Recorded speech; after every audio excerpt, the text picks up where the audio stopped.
오늘 우리가 나누게 될 본문은요, 그 시작에서도 확인할 수 있듯이 우시야 왕의 죽음으로 오늘 본문이 시작됩니다. 우시야 왕은요, 유다 제10대 왕으로 52년간 남유다를 통치한 왕입니다. 우시야 왕은요, 그가 통치하던 시기에 강대국으로 떠올랐던 이 아수르라는 나라로부터 남유다를 잘 지킨 왕이었습니다. 뿐만 아니라 기록에 따르면 정치적으로도 경제적으로도 탁월하게 그 나라를 잘 다스린 왕이었습니다. 그런데 그런 왕이 죽음을 맞이한 것이죠. 그런데 오늘 본문 직전의 내용인 이사야 5장의 기록을 살펴보면요, 하나님께서는 이사야 선지자를 통해서 남유다의 죄악을 지적하시고 뿐만 아니라 강력한 심판을 선포하고 계십니다. 5장 24절 26절인데요, 그들이 만군의 여호와의 율법을 버리며 이스라엘의 거룩하신 이의 말씀을 멸시하였음이라. 그러므로 여호와께서 자기 백성에게 노를 바라시고 그들 위에 손을 들어 그들을 치신지라. 또 그가 기치를 세우시고 먼 나라들을 불러 땅 끝에서부터 자기에게로 오게 하실 것이라. 보라, 그들이 빨리 달려올 것이로되. 먼 나라, 지금 달려오고 있는 남유다를 멸망시키기 위해, 공격하기 위해 달려오고 있는 나라가 바로 이 아수르입니다. 분명히 지금 우시야 왕이 다스리는 동안은 잘 막아냈지만 지금 그의 죽음과 맞물려서 하나님께서는 아수르를 통해 그 나라를 공격하겠다, 그 나라 가운데 심판하겠다 지금 말씀하고 계시는 거죠. 이 심판 메시지에는 긴박함이 담겨 있습니다. 빨리 달려가겠다, 이제 곧 심판이 임박했다라는 거예요. 하나님의 심판이 임박한 가운데 적국들로부터 남유다를 잘 지켜냈던 우시야가 죽은 겁니다. 위대한 지도자를 잃고 나라는 지금 위기에 처해 있는 상황, 이 상황에서 오늘 본문이 시작되는 것이죠.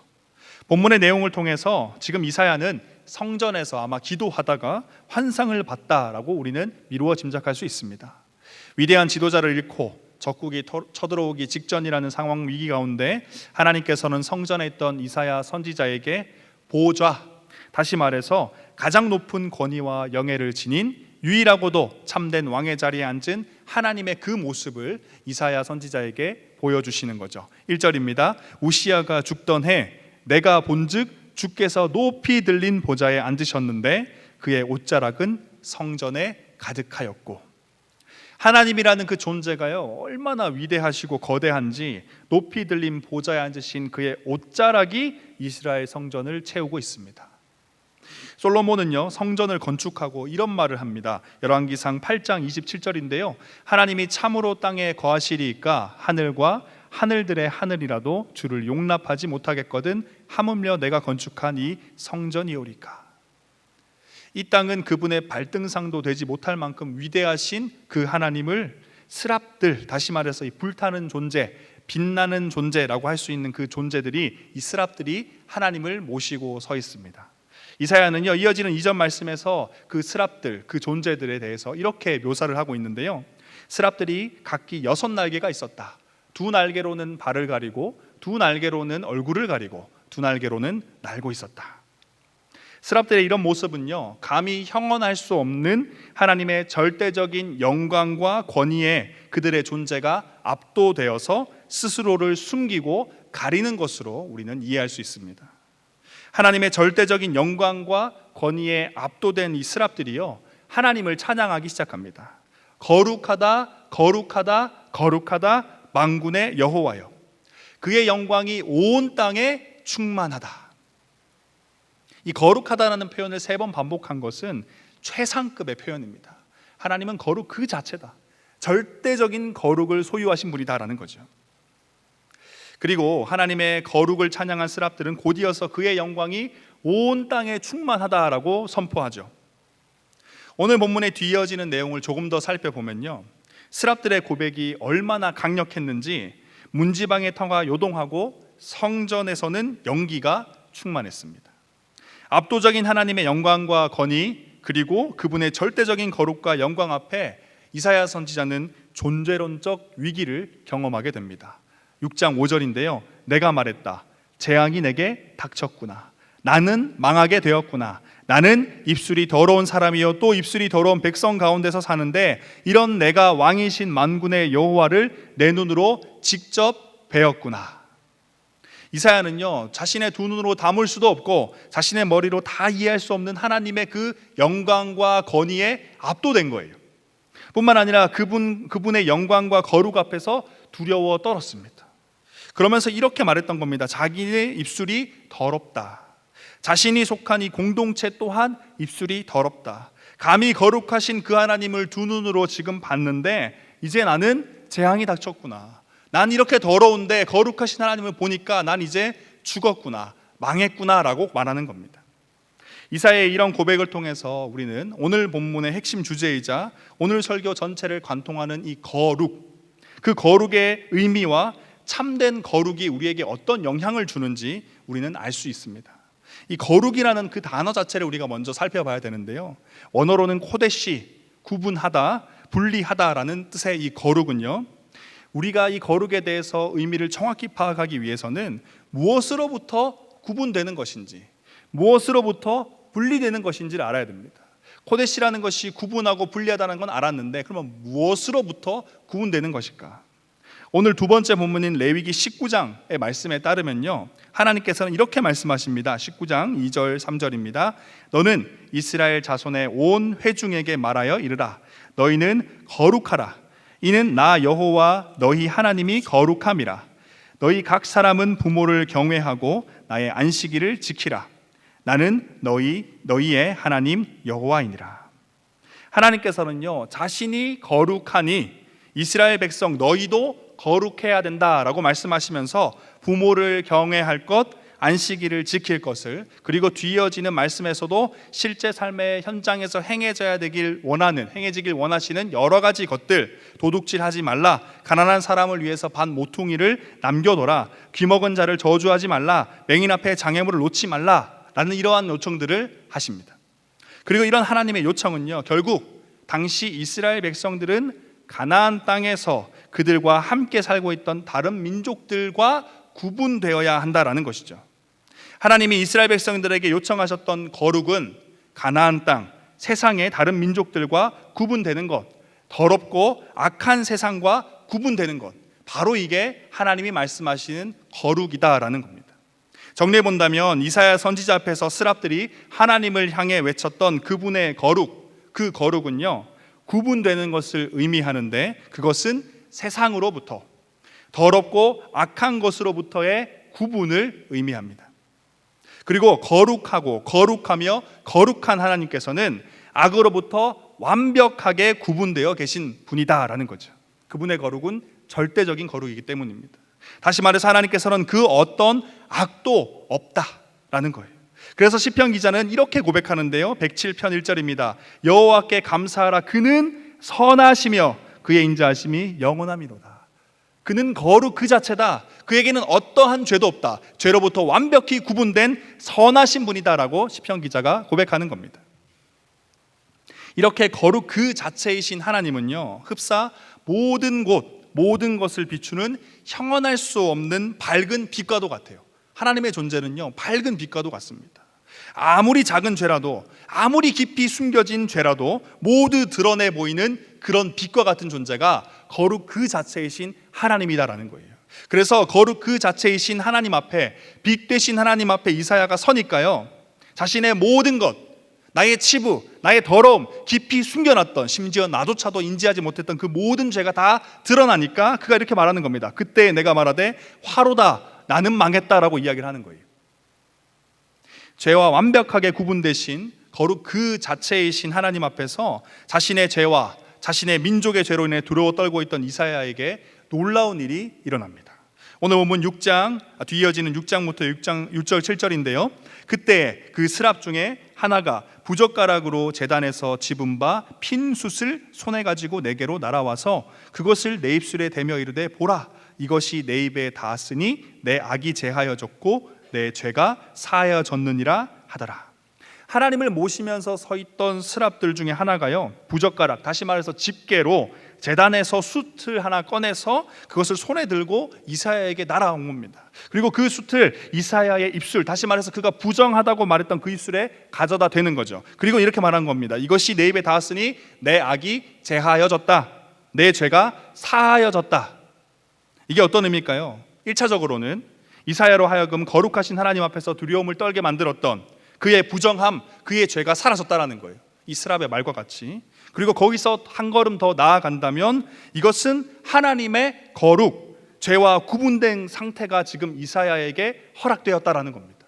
거룩이 죄로부터 구분인데 그의 죄가 다 사라졌으니까 그는 하나님의 그 거룩이 그에게 허락되었다라는 거죠. 정리해 본다면 하나님께서는 이사야 선지자의 죄를 사하여 주시면서 그에게 하나님의 속성, 죄와 구분된 상태인 그 거룩을 이사야 선지자에게 공유해 주신 겁니다.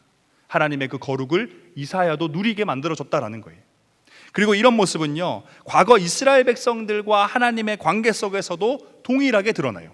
앞서 살펴본 레위기 말씀이 바로 그것이죠. 하나님이 뭐라고 하셨어요? 너희는 거룩하라, 이는 여호와 너희 하나님이 거룩함이니라. 하나님께서는 사단의 권세, 사단의 나라라고 할 수 있는 애굽에서 이스라엘을 그분의 전적인 은혜로 구원해 내시면서 이제 하나님 나라 백성이 된 이스라엘에게 거룩을, 가나안 땅에서 악한 모습으로 살아가는 사람들과는 구분된 삶을, 죄로부터 구분됨을 요청하시죠. 그들에게 요청하셨던 그 율법의 말씀들, 구분되게 살아가라, 다르게 살아가라는 그 요청, 결국 그들에게 거룩을 주신다라는 뜻입니다. 하나님의 고유한 속성이라고 할 수 있는 죄로부터 구분됨을, 그 거룩을 이스라엘 백성들에게 공유해 주신 거다라는 거예요. 그래서 이스라엘 백성들은 거룩해야 했고 거룩할 수 있었다라는 겁니다. 스랍을 통해 죄사함을 받아 거룩해진 이사야를 앞에 두고 하나님께서 말씀하십니다. 6장 8절인데요. 내가 또 주의 목소리를 들으니 주께서 이르시되 내가 누구를 보내며 누가 우리를 위하여 갈꼬 하시니. 하나님께서는 지금 한 사람을 찾고 계셨습니다. 남유다의 궁극적인 회복, 지금 그들이 엉망진창으로 살고 있다는 것 아까 5장의 말씀을 통해서 설명드렸는데요, 그들을 궁극적으로 회복하기 위해서 하나님께서는 심판하겠다, 그들을 벌하겠다 하시면서 그 심판의 메시지, 그들에게 벌을 이야기할 선지자 한 사람을 찾고 계신다라는 거예요. 그리고 그 요청에 스랍을 통해 값없이 죄사함을 받은 이사야 선지자가 응답하는 거죠. 그때 내가 이르되 내가 여기 있나이다, 나를 보내소서 하였더라. 장로 형제 자매 여러분, 오늘 이 두 가지의 본문을 얼핏 보면요, 단순히 오래전 이사야라는 한 선지자가 하나님에 대한 환상을 본 기록으로, 그리고 오래전 이스라엘 백성들이 애굽이라는 나라에서 독립하고 하나님께로부터 몇 가지 요청을 받은 것으로 이해되기 쉽습니다. 그런데 본문의 배경을 우리가 조금 더 살펴보면요, 그렇게 단순히 결론 내릴 게 아니라는 걸 우리는 알 수 있어요. 앞서 확인한 것과 같이 이사야 선지자는요, 거룩 그 자체이신 하나님 앞에서 스스로 죄를 깨닫고 깊은 절망에, 깊은 좌절 가운데 빠졌습니다. 하지만 전적인 하나님의 은혜로 그는 죄 용서를 받았죠. 하나님의 보좌 곁에서 하나님을 모시고 섰던 스랍이 제산에서 숯을 꺼내 그의 부정한 입술에 가져다 댄 것은 이사야가 그럴 만한 이유가 있었던 게 아니었죠. 본문에서 확인했듯이 그는 아무것도 한 게 없습니다. 그저 벌벌 떨고 있었죠. 내가 이렇게 죄인이구나, 내가 이렇게 부정하구나, 난 죽었다, 난 망했다, 이 이야기만 하고 있었어요. 그가 했던 것은 이것뿐이었습니다. 그런 그에게 하나님께서는요, 아무런 값도 대가도 요구하지 않으시고 죄 용서를 통한 거룩을 그에게 허락하신 겁니다. 그리고 앞서 말씀드린 것 같이 이스라엘 백성들, 과거 이스라엘 백성들과 이사야의 상황은 굉장히 닮아 있어요. 이스라엘 백성들 또한요, 전적으로 하나님의 은혜로 아무런 값없이 애굽의 종에서 하나님의 백성으로 바뀌었다라는 겁니다. 이사야가 그랬던 것처럼 구원받은 거죠.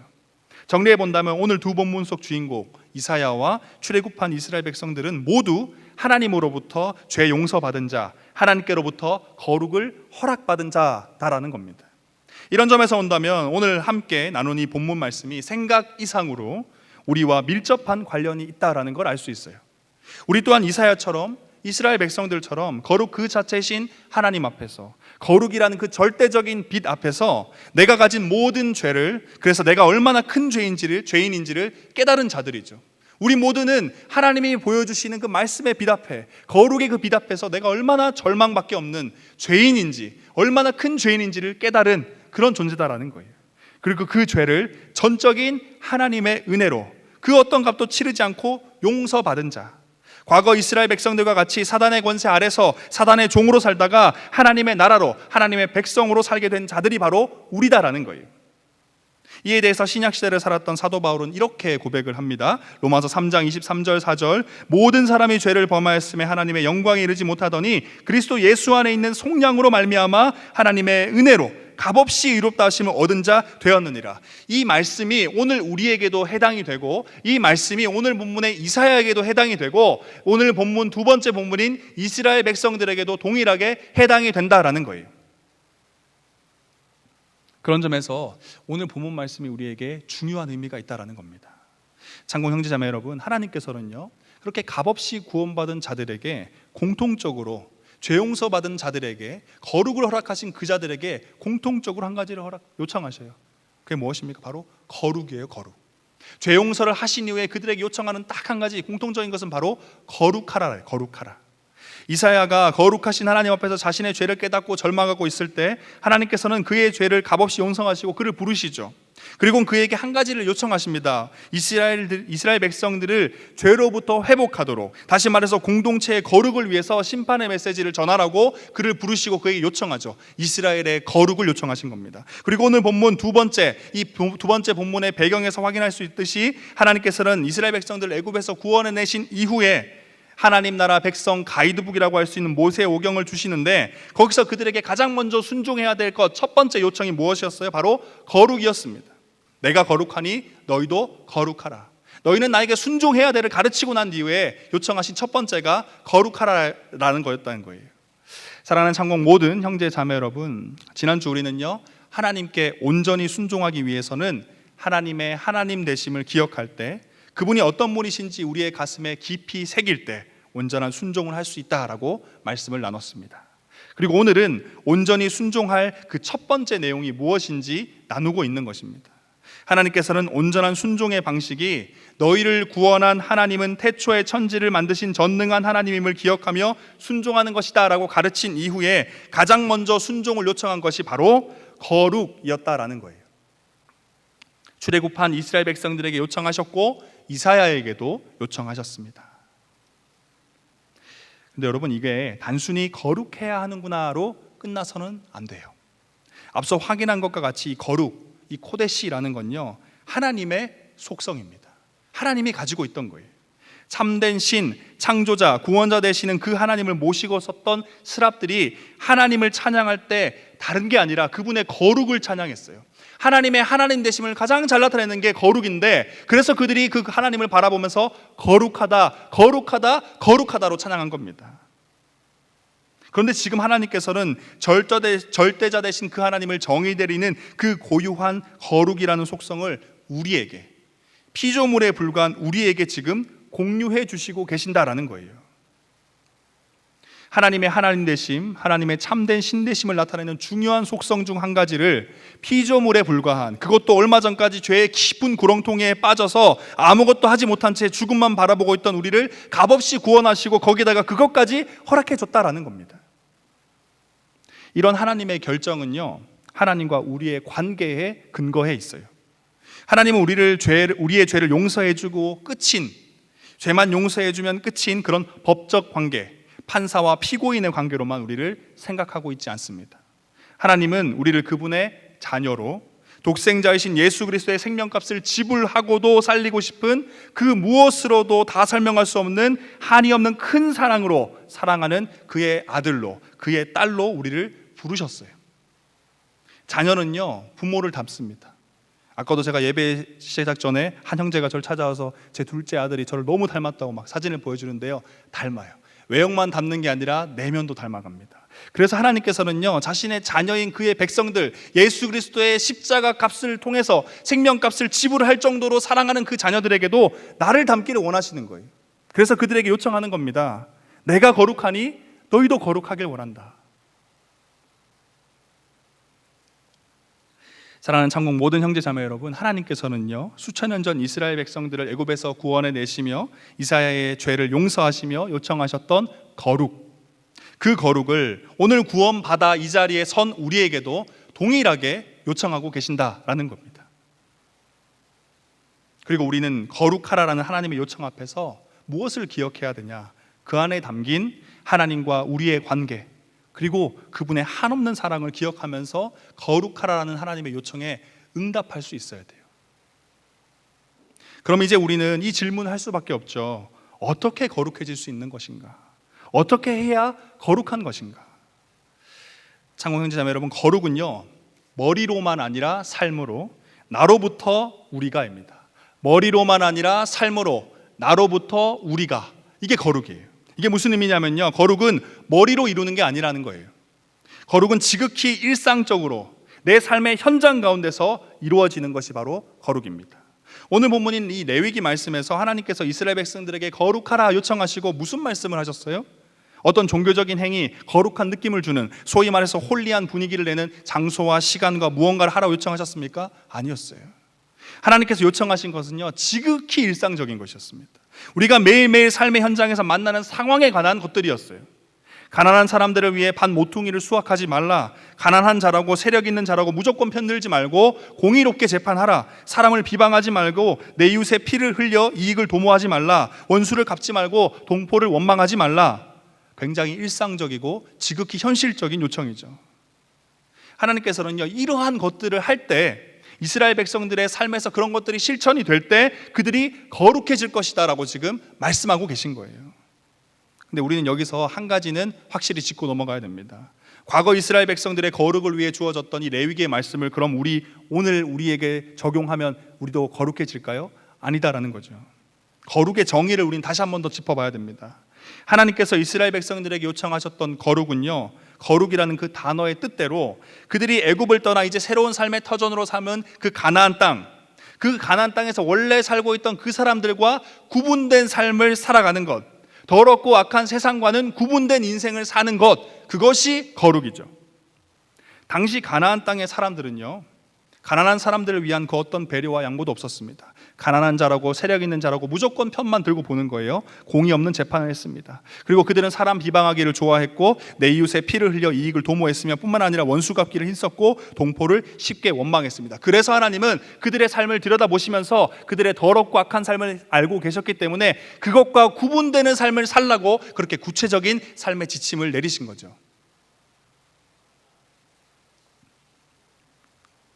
그래서 결국 하나님께서는요, 이스라엘 백성들이 그 땅의 사람들과는 구분된 삶을 살게 하시기 위해 구체적인 삶의 방식을 요청하신 거고, 그 요청을 정리하면 우리가 잘 알듯 결국 율법의 핵심 메시지, 하나님 사랑과 이웃 사랑, 하나님을 사랑하고 이웃을 사랑하는 것이 곧 악한 세상, 더러운 세상과 구분되는 삶, 그것이 곧 거룩이다라는 겁니다. 그렇게 오늘날 우리가 하나님의 거룩을 닮아 거룩한 사람, 거룩한 하루, 거룩한 인생이 되기 위해서는요, 하나님을 믿지 않는 사람들과 구분된 삶을 살아가야 되는데, 그것은 곧 하나님을 사랑하는 삶, 이웃을 사랑하는 삶을 통해 가능하다라는 겁니다. 오늘 이 하루 동안 하나님을 잊지 않고 기억하며 하나님을 기뻐하고 그분의 뜻에 순종하며 살면 아무도 하나님을 사랑하지 않는 세상과는 구분된 하나님을 사랑하는 삶, 거룩한 삶이 되는 것이고요, 이번 한 주 동안 이 땅에 사셨던 예수님의 삶을 닮아서 인간관계 속에서 나는 죽고 예수로 살면, 나의 이기심과 자존심과 욕심과 걱정을 내려놓고 예수님의 마음을 가지고 살아간다면 아무도 이웃을 사랑하지 않는 세상과는 구분되는 이웃을 사랑하는 삶, 곧 거룩한 삶이 된다라는 겁니다. 더 쉽게 설명해 보면 무엇일까요? 그 누가 봐도 뭔가 다른 삶을 살면 된다라는 거예요. 직장 동료들 사이에서, 친구 사이에서 나 교회 다녀 했을 때 고개가 끄덕여지면 거룩한 삶이고 놀라면 거룩하지 않은 삶이다라는 겁니다. 무언가 달라도 다른 삶을 살아야 된다라는 거예요. 분명히 같은 회사, 같은 학교 다니고 있고 같이 취업 준비, 승진 준비, 결혼 준비라는 같은 처지에 속한 사람인데 그들과는 뭔가 다른 삶을 살아가는 것이 곧 거룩한 삶이다라는 거예요. 이것이 더럽고 악한 세상과 구분되는 것이고 머리로만이 아니라 삶으로 이루는 거룩이다라는 겁니다. 그리고 이 거룩을 이루기 위한 두 번째 방법은요, 나로부터 우리예요. 나로부터 우리. 이것은 우리가 거룩에 있어서 우리 공동체 전체의 거룩을 목표로 해야 된다는 거예요. 나만 거룩하면 땡이 아니다라는 거예요. 나로부터 시작되는 거룩이 최종적으로는 공동체의 거룩까지 이어져야 한다는 겁니다. 오늘 본문 속 이사야 선지자를 보면요, 하나님의 거룩한 빛 앞에서 이사야 선지자가 뭐라고 고백합니까? 5절인데요. 나는 입술이 부정한 사람이요, 나는 입술이 부정한 백성 중에 거주하면서 나의 입술도 부정하고요, 하나님 우리 입술도 부정합니다라고 지금 이사야가 고백하고 있죠. 그리고 하나님께서는 스랍을 통해서 누구의 입술만 깨끗하게 하십니까? 이사야 선지자의 입술만 깨끗하게 하셔요. 그런 후에 이사야 선지자를 불러서 그에게 무엇을 요청하시죠? 이스라엘 공동체의 거룩을 요청하십니다. 뿐만 아니라 우리가 봤던 레위기 말씀 두 번째 본문도 보면요, 내가 거룩하니 너희도 거룩하라 요청하신데 그 요청, 거룩의 요청 대상이 누굽니까? 모세 한 명이었을까요? 아니면 성전을 섬기는 레위 지파만 해당되는 것이었을까요? 아니죠. 이스라엘 백성 전체를 향해서 하나님은 거룩하라라고 요청하고 있는 거예요. 사랑하는 창공 모든 형제 자매 여러분, 하나님께서는요 나만 거룩하길 원하지 않으셔요. 너 한 명이면 된다, 그게 아니다라는 거예요. 하나님은 우리 모두가, 우리 목장이, 우리 창공이, 나아가서 우리 창운대 교회가 거룩하길 원하신다라는 거예요. 그리고 공동체의 거룩을 위해서는 나부터 거룩해야 됩니다. 나부터 거룩해야, 나부터 구분된 삶을 살아가야, 나부터 하나님을 사랑하고 이웃을 사랑하는 뭔가 다른 삶을 살아가야 우리 공동체가 거룩해진다라는 거예요. 우리 목장이 거룩해진다라는 겁니다. 나부터 이번 한 주 일상 속에서, 목장 모임 가운데서, 학교와 학원, 회사 생활 가운데서 하나님을 사랑하고 이웃을 사랑할 때 내가 거룩해지는 겁니다. 그리고 그렇게 점점 더 많은 거룩한 한 명 한 명이 모여서 우리 목장, 우리 창공, 우리 창운대 교회가 거룩해지는 거죠. 저는 이 자리에 함께 예배드리는 우리 모든 형제 자매들이요, 나의 거룩을 꿈꾸길 원해요. 구분된 삶을 꿈꾸는 사람들이 되길 원합니다. 나아가서는 우리의 거룩을 꿈꾸는 공동체가 되길 원해요. 우리 목장이 하나님의 사랑이 있는 목장, 이웃을 사랑하는 목장, 사람만 모였다 흩어지는 세상의 동호회와 별반 다르지 않고 서로를 미워하고 시기하고 질투하고 뒷담화하는 그런 공동체가 아니라 무언가 달라도 확실히 다른 그런 공동체를 우리가 꿈꿨으면 좋겠다라는 거예요. 거룩한 나, 거룩한 창공, 이것이 우리에게 값없이 구원의 은혜를 베푸시며 한없는 사랑으로 그의 자녀 삼아주신 우리를 향한 하나님의 가장 첫 번째 뜻이에요. 거룩은 머리로만 아니라 삶으로, 나로부터 우리가입니다. 여러분, 이제 우리 헌신성 고백하고 기도의 자리로 나아갔으면 좋겠는데요, 사랑하는 창공 모든 형제 자매 여러분, 거룩이 우리의 인생의 목적이 되었으면 좋겠습니다. 하나님께서 이사야의 죄를 용서하시고 이스라엘 백성들을 애굽에서 구원해내시고 가장 먼저 요청한 게 거룩이다라고 우리는 확인했어요. 나의 거룩, 우리의 거룩. 여러분, 하나님을 믿는다는 건요, 가치관이 변화되는 겁니다. 다시 말해서 내가 좋아하는 것, 싫어하는 것이 바뀌어가는 게 하나님을 믿는다라는 거예요. 그게 신앙생활이에요. 이전에는 이 거룩에 대해서, 세상 사람들과 구분되어 살아가는 것에 대해서, 하나님을 사랑하고 이웃을 사랑하며 살아가는 것에 대해서 어떤 관심도 없고 심지어 그것이 싫었을지도 모릅니다. 하지만 우리가 하나님을 믿는다고 한다면, 오늘 함께 나눈 이 말씀이 하나님의 말씀이라고 믿고 있고 우리가 하나님을 예배하고 있다고 한다면요, 거룩하라, 이 거룩, 참되신 하나님의 그 위대한 속성을 내 인생에 담기를 소망해야 되는 거예요.